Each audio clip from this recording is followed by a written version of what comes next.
Hello and welcome everyone. I hope you are all doing well. In this video, we are going to solve question number 3 of exercise 9.1 of chapter Perimeter and Area for class 7. In this question, we have find the missing values. इस question में ये table given है और इसमें कुछ values missing है. उसे हमें find out करना है. जैसे इसके A part में base given है 20 सेंटीमीटर एंड हाइट मिसिंग है. हाइट हमें पैरेललोग्राम का फाइंड आउट करना है and area of the parallelogram given है जो कि 246 सेंटीमीटर स्क्वायर है. Now let's find out the height of the parallelogram. Children, जो भी गिवन था और जो हमें फाइंड आउट करना है उसे मैंने इस तरह से लिख लिया. Base equals to 20 centimeter, area of parallelogram equals to 246 centimeter square and height हमें फाइंड आउट करना है. तो आपको भी अपने नोटबुक में टेबल बनाने की ज़रूरत नहीं है, बस जो गिवन और हमें फाइंड आउट करना है उसे इस तरह से लिख लेना है. तो इस क्वेश्चन को हम सॉल्व करेंगे by using formula of area of parallelogram. तो सबसे पहले यही लिखेंगे, एरिया ऑफ पैरेललोग्राम ये गिवन है 246 सेंटीमीटर स्क्वायर. अब एरिया ऑफ पैरेललोग्राम क्या होता है? Base into height. ये इसकी जगह पर मैंने base into height formula put कर दिया. Equals to 246 centimeter square as it is लिखना है. अब बेस की वैल्यू गिवन है, क्या है? 20 सेंटीमीटर है, उसे लिख लेना है. हाइट हमें फाइंड आउट करना है तो h को एज इट इज लिख लेना है. Equals to 246 centimeter square. Children, अगर आपने सिंपल इक्वेशन पढ़ा होगा तो ये याद होगा कि जब हम किसी टर्म को ट्रांसपोज करते हैं, मतलब इक्वल के दूसरे साइड भेजते हैं, तो उसका साइन चेंज हो जाता है. अगर प्लस में है तो वो माइनस में चेंज हो जाएगा, माइनस से प्लस में चेंज हो जाता है, मल्टीप्लाई डिवीजन में चेंज होगा और डिवीजन मल्टीप्लाई में. यहाँ पर हम देख सकते हैं 20 सेंटीमीटर मल्टीप्लाई के फॉर्म में है. जब इसे इक्वल के दूसरे साइड भेजेंगे तो ये कौन से फॉर्म में हो जाएगा? डिवीजन के फॉर्म में हो जाएगा. तो h एज इट इज लिखेंगे और 20 सेंटीमीटर को ट्रांसपोज कर देंगे LHS से RHS में. 246 सेंटीमीटर स्क्वायर अपॉन 20 सेंटीमीटर. अब ये सेंटीमीटर स्क्वायर और सेंटीमीटर स्क्वायर कैंसिल होगा सेंटीमीटर से. कैसे होगा ये समझिए आप. सेंटीमीटर स्क्वायर है मींस हम लिख सकते हैं सेंटीमीटर इंटू सेंटीमीटर अपॉन ये सेंटीमीटर एज इट इज लिख लेना है. अब एक सेंटीमीटर दूसरे सेंटीमीटर से कैंसिल होगा न्यूमरेटर और डिनोमिनेटर में, और ये सेंटीमीटर एक रह गया. तो इस तरह अगर हम यहाँ पर डायरेक्टली कैंसिल आउट करते हैं, सेंटीमीटर को स्क्वायर से कैंसिल आउट किया तो वही एक सेंटीमीटर रह गया. अब इसे लोएस्ट फॉर्म में लाएंगे. 246 अपॉन 20. ये 2 के टेबल से दोनों डिविजिबल है. 2 1 ज़ा 2, 2 1 ज़ा 2, 2 2 ज़ा 4, 2 3 ज़ा 6. ये सेंटीमीटर को लिख लेना है. h equals to we get 123 upon 10 centimeter. अब नीचे में 10 है तो ऊपर हम डेसिमल न्यूमरेटर में इंसर्ट कर सकते हैं राइट साइड से 1 डिजिट के बाद, और ये 0 कैंसिल हो जाएगा. Finally we get height of the parallelogram 12.3 centimeter. It is only answer of A part of question number 3. Now let's see B part. In B part, we have height of the parallelogram 15 centimeter and area of the parallelogram that is 154.5 centimeter squared. और base की value missing है जो कि हमें find out करना है. Let's find out the value of base. Height equals to 15 centimeter. Area of parallelogram equals to 154.5 centimeter squared and find out the value of base. Base equals to question mark ऐसे लिख देना है आपको भी अपनी notebook में. अब हमें स्टार्ट करना है फिर से एरिया ऑफ पैरेललोग्राम के फॉर्मूले से। Area of parallelogram equals to given है 154.5 सेंटीमीटर स्क्वायर। अब इसका जो फॉर्मूला होता है फिर से हमें पुट कर देना है बेस इंटू हाइट। इसकी जगह पर हमने फॉर्मूला लिखा इक्वल्स टू 154.5 सेंटीमीटर स्क्वायर। अब बेस हमें फाइंड आउट करना है तो बी को एज इट इज लिखना होगा मल्टीप्लाइड बाय एच। हाइट की वैल्यू है 15 centimeter equals to 154.5 centimeter squared. अब b को इधर ही रखना है और 15 को इक्वल के दूसरे साइड भेजना है, मींस ट्रांसपोज करना है। तो 154.5 सेंटीमीटर स्क्वायर्ड अपॉन सेंटीमीटर और 15 सेंटीमीटर और ये स्क्वायर कैंसिल आउट होगा। अब यहाँ पॉइंट रिमूव करेंगे तो 10 आ जाएगा डेनोमिनेटर में equals to now we can write 1545 upon 15 into 10। अब 5 के टेबल से कैंसिल आउट हो रहा है, 5 3 ज़ा 15, 5 3 ज़ा 15, 0 इंसर्ट करेंगे, देन 5 9 ज़ा 45। अब 3 से भी कैंसिल आउट हो रहा है न्यूमरेटर डेनोमिनेटर, 3 1 ज़ा 3, 3 1 ज़ा 3, 0 एज इट इज लिखना है, 3 3 ज़ा 9। We get 103 upon 10 centimeter. अब 0 एक है नीचे में तो यहाँ पर हम पॉइंट इंसर्ट कर देंगे न्यूमरेटर में। Finally we get 10.3 centimeter. It is only value of base of the parallelogram of part B.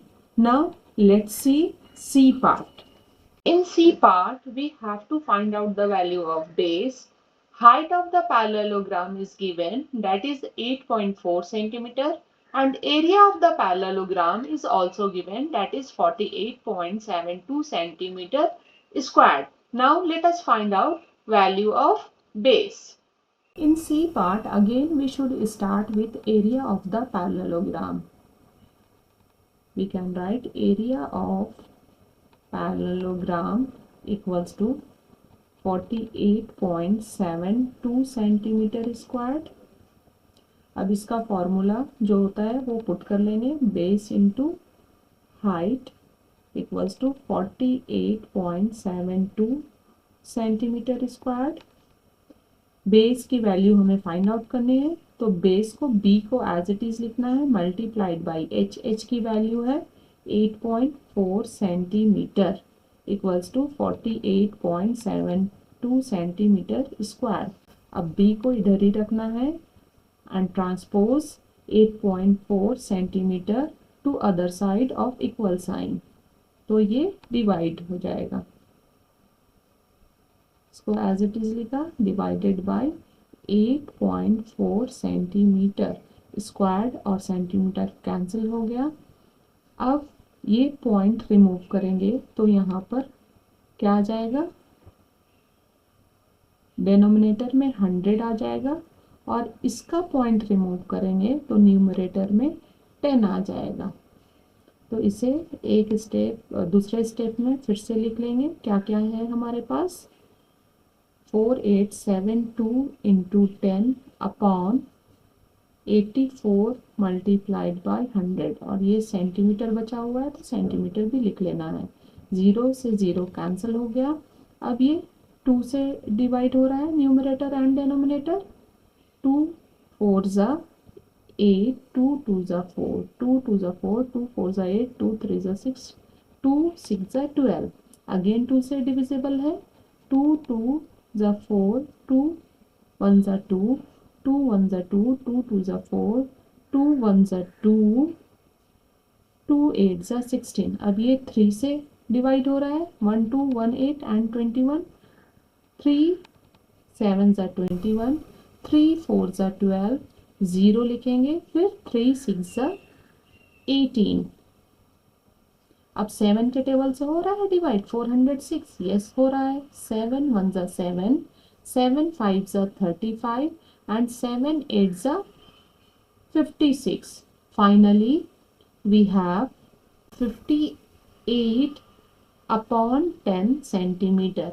अब ये नीचे एक जीरो है डेनोमिनेटर में, तो हम न्यूमरेटर में पॉइंट इंसर्ट कर देंगे और जीरो को कैंसिल कर देंगे। 5.8 centimetre, it is only value of base 5.8 centimeter. In this way we get value of base is 5.8 centimeter. Now let's see D part, that is the last part of question number 3. In D part we have value of base, that is 15.6 centimeter. Height हमें find out करना है और area of the parallelogram given है जिसकी वैल्यू 16.38 centimeter squared है। Now let us find out value of height. Should start with area of parallelogram. Area of parallelogram given है 16.38 centimeter square. अब एरिया ऑफ पैरेललोग्राम का फॉर्मूला पुट कर देना है, base into height equals to 16.38 centimeter square as it is लिख लेना है। Base की वैल्यू गिवन है 15.6 सेंटीमीटर और एच हमें फाइंड आउट करना है हाइट, तो एच एज इट इज लिख लेंगे 16.38 centimeter square as it is लिखना है। Now transpose 15.6 centimeter to the other side of equal sign. H को यहीं पर लिख लेना है। अब ये मल्टीप्लाई के फॉर्म में है, इक्वल के दूसरे साइड जाएगा तो ये डिवाइड के फॉर्म में आएगा। 16.38 सेंटीमीटर स्क्वायर अपॉन 15.6 सेंटीमीटर। अब ये सेंटीमीटर और स्क्वायर कैंसल आउट हो जाएगा। पॉइंट रिमूव करेंगे न्यूमरेटर में तो डेनोमिनेटर में 100 आ जाएगा। डेनोमिनेटर का रिमूव करेंगे पॉइंट तो न्यूमरेटर में 10 आ जाएगा। अब इसे फिर से लिख लेंगे, हमारे पास क्या क्या रह गया है। 1638 इंटू 10 अपॉन 156 इंटू 100 और ये सेंटीमीटर रह गया था तो सेंटीमीटर हमें लिख लेना होगा। नाउ 0 0 कैंसिल आउट हो गया। अब ये न्यूमरेटर और डेनोमिनेटर दोनों 2 से डिवाइड हो रहा है। 2 8 जा 16, 2 1 जा 2, 2 9 जा 18, 2 7 जा 14, 2 8 जा 16। अब ये 3 के टेबल से हो रहा है, यस हो रहा है। 3 2 जा 6, 3 7 जा 21, 3 3 जा 9, 3 2 जा 6, 3 2 जा 6, 3 6 जा 18। अब 273 और 26 दोनों 13 से डिवाइड हो रहे हैं। 13 2 जा 26, 13 1 जा 13, 13 2 जा 26। हमारे पास अब क्या रह गया, 21 न्यूमरेटर में एंड डेनोमिनेटर में 2 into 10 equals to we can write 20 centimeter. अब हमें 21 को डिवाइड करना है 20 से, तो ये पॉइंट के बाद हम 0 0 लिख सकते हैं। 21 जा 20 माइनस करेंगे 1 माइनस 0 1 पॉइंट है यहाँ पर तो पॉइंट क्वेश्चन में भी दे देंगे। 21.00 मैंने लिखा तो 21 की वैल्यू चेंज नहीं हुई, ये 21 ही है। Now 1 minus 0 equals to 1, point insert कर दिया। अब ये 0 यहाँ पर आ जाएगा। अगर 21 जा 20 करते हैं तो ज़्यादा हो जाएगा, इसलिए इसे 0 टाइम्स ले जाना होगा। 20 0 जा 0, 10 माइनस 0 10 एंड ये 0 अब यहाँ पर लिख लेंगे, ये बन गया 100।